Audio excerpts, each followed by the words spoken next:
के हारे हार, हार गया जो बिन लढे उन पर ही धिक्कार, उन पर ही धिक्कार जो देखी ना सपना, स्वप्नों का अधिकार असेल अधिकार हे अपना. आणि असंच एक अधिकारवालं स्वप्न आपल्या भारताने पाहिलं. ते का तर राष्ट्रासमोर जी काही आव्हानं असतात त्यांना सक्षमपणे सामोरं जाण्यासाठी आपल्याकडे मनुष्यबळ होतं. आणि जर ते मनुष्यबळ सक्षम असेल तर ते राष्ट्रातील आव्हानांचे रूपांतर संधीत करू शकतात. आणि असं सक्षम मनुष्यबळ बनवण्यासाठी सर्वात महत्त्वाचं साधन म्हणजे शिक्षण. प्रत्येक देश ह्या एकाच उद्देशाने आपलं राष्ट्रीय शैक्षणिक धोरण ठरवत असतं. आपल्या भारताचाच विचार करायचा झाला तर पहिलं शैक्षणिक धोरण 1968, दुसरं 1986 आणि तब्बल 34 वर्ष सध्या आपण ज्या धोरणामध्ये आहोत त्याची परिस्थिती जर पाहिली तर 6 वर्षाचं मुलं आपण शाळेत घालतो आणि सुशिक्षित बेरोजगार तयार होऊन बाहेर पडतो, अशी ही भयावह स्थिती आहे. शिक्षण केवळ नोकरीत होतं असं न राहता आता ते केवळ विचारांची दिशा, समाज घडवण्याची जबाबदारी, समाज बदलवण्याची एक क्रांतिकारक घटना घडावी या उद्देशाने आपल्या भारत सरकारने एक ऐतिहासिक पाऊल उचललं आहे आणि जन्म झाला राष्ट्रीय शिक्षण धोरण 2020चा. खरं तर 21व्या शतकाची गरज म्हणून याच्याकडे पाहिलं जातं. पण ह्या धोरणानं जितक्या संधी निर्माण केल्या तितकेच प्रश्न आणि आव्हानं या समाजात निर्माण केली आहेत आणि त्यावरच उहापोह करण्यासाठी मी आपणासमोर उभे आहे. नमस्कार, माझे नाव मुक्ता स्वप्नील पठारे, जिल्हा परिषद शाळा उठावा, केंद्र अजून. आता हे धोरण समजून घेताना सर्वप्रथम आपण याचा आकृतीबद्ध समजून घेऊया. आपल्या सर्वांना माहितीच आहे की राज्य सरकारवर जबाबदारी काय होती, 6 ते 18 वयोगटातील मुलांना शालेय शिक्षण द्यायचं आणि पुढील अभ्यासक्रमासाठी आपल्याला विद्यापीठांकडे जावं लागायचं. परंतु आता याच्यामध्ये एक महत्त्वपूर्ण बदल असा झालेला आहे तो पायाभूत स्तराचा.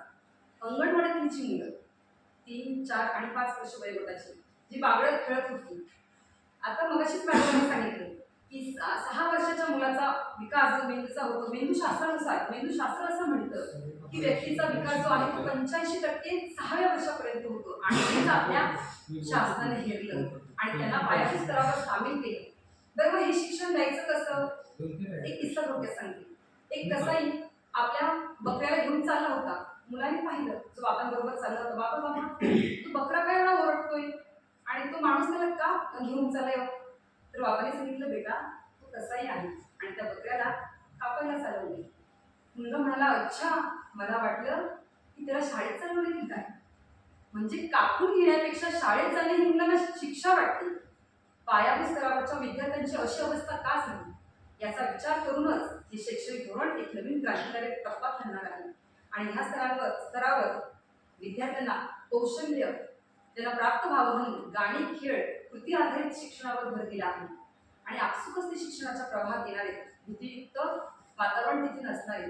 पुढचा स्तर जो आहे 5 वर्षाचा सोडल्यानंतर 5 + 3 + 4 असा जो अर्थबंध आता आहे, तर त्याच्यामध्ये पुढचा स्तर आहे 3री, 4थी, 5वीचा. इथे या दुसऱ्या स्तरामध्ये विद्यार्थ्यांना भाषा, गणित आणि विज्ञानाची पायाभरणी होणार आहे. इथे त्यांना मातृभाषेतून शिक्षणाला महत्त्व दिलं आहे. मातृभाषेवर आतापर्यंत बऱ्याच चर्चा झाल्या आणि तिथे या धोरणाने सुद्धा मान्य केले की मातृभाषेतून शिक्षण हे अधिक चांगल्या प्रकारे होऊ शकतं. विद्यार्थी ज्या भाषेमध्ये विचार करतो, ज्या भाषेमध्ये बोलतो, तिथेच त्याचं शिक्षण झालं पाहिजे. पण हे धोरण सांगतं की सक्ती नाही. तुम्हाला जर इंग्रजी माध्यमातून शिक्षण घ्यायचं असेल, लवचिकता या धोरणाने ठेवलेली आहे. पण शक्य झाल्यास 5वी ते 8वी पर्यंत तुम्ही मातृभाषेतून शिक्षणाला प्राधान्य द्या, असं हे धोरण म्हणतं. पुढचा स्तर आहे 6वी, 7वी, 8वी या वयोगटाचा. इथे 18 ते 14 वर्ष वयोगटाची मुलं बसणार आहेत. इथे खरं त्यांना इंटर्नशिपच्या माध्यमातून कौशल्याधिष्ठित शिक्षणावर भर दिला जाणार आहे.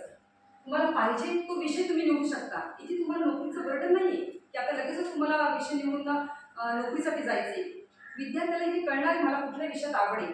शेती, उद्योग, शालेय शिक्षणाचे जे विषय आहेत त्याच्याबरोबरच त्यांच्या आवडीच्या विषयामध्ये ते निवड करून आणि तिथे अभ्यास करणार आहे. कृती आधारित, प्रकल्प आधारित त्यांच्या विचारशक्तीला चालना देणारं, त्यांना स्वायत्तता देणार आहे धोरण आहे, जे खरंच एक महत्त्वाचा टप्पा इथे गाठणार आहे असं आपण समजूया.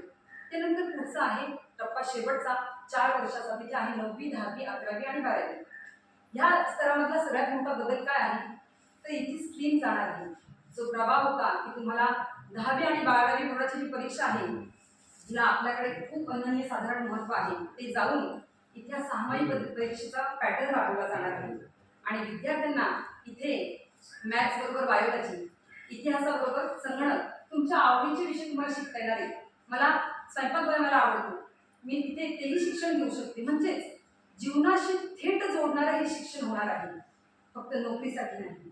तर तुमची आवड कशामध्ये आहे? मला नाही गणित समजत, ज्या विषयात मला आवड आहे त्याच्यातून मी पुढे जाणार आहे. तर हे धोरण अतिशय क्रांतिकारी ठरणार आहे असं मला वाटतं. त्यानंतर उच्च शिक्षणाकडे जाऊया. एक नवा दृष्टिकोन घेऊन हे धोरण आलेलं आहे. पूर्वी पदवी आपल्याला 3 वर्षाची करावी लागायची, पण आता इथे 4 वर्षाचा पदवीचा अभ्यासक्रम आहे आणि प्रत्येक वर्षाला सर्टिफिकेट मिळणार आहे. त्याच्याने फायदा काय होणार आहे? तर तुम्ही मध्येच तुमचं काही कारणास्तव जर समजा शिक्षण सुटलं आर्थिक अडचणीमुळे, स्थलांतरामुळे, कोणाचं लग्न झाल्यामुळे, आणि मला ते मग शिक्षण पूर्ण करायचंय, पदवीचं सर्टिफिकेट लागायचं.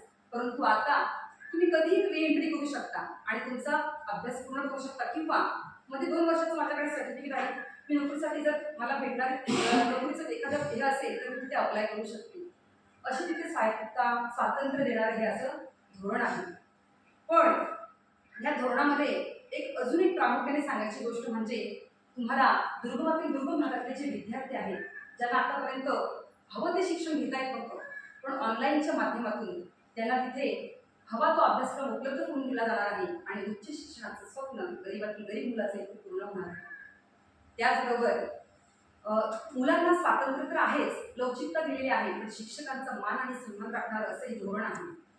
पण या धोरणातील उणिवांचा जर विचार केला तर माझ्या एक लक्षात येतं की या धोरणाने आम्हाला परदेशी भाषा शिकण्याचं स्वातंत्र्य दिलं आहे, पण परराष्ट्रवादामुळे जर आमच्या विद्यार्थ्यांना चिनी भाषा शिकण्यावर हे धोरण निर्बंध लागते तर भविष्यात जाऊन व्यापार उद्योग करताना आमच्या विद्यार्थ्यांसमोर चिनी भाषा आव्हान ठरणार नाही ना, याचा विचार करणं देखील तितकंच गरजेचं आहे.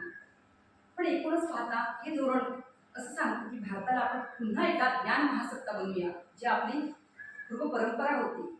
कौशल्याधारित शिक्षण देऊया.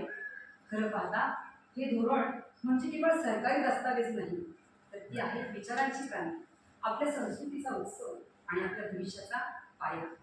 तर चला मग आपण सर्वांनी हसतमुखाने पुन्हा एकदा या नव्या शिक्षण युगाचा हसतमुखाने स्वागत करूया आणि आपली नीती, मूल्य, संस्कार, ज्ञानाने त्याची दीपज्योती पेटूया आणि आपल्या भारताला पुन्हा एकदा विश्वगुरू बनवूया. धन्यवाद.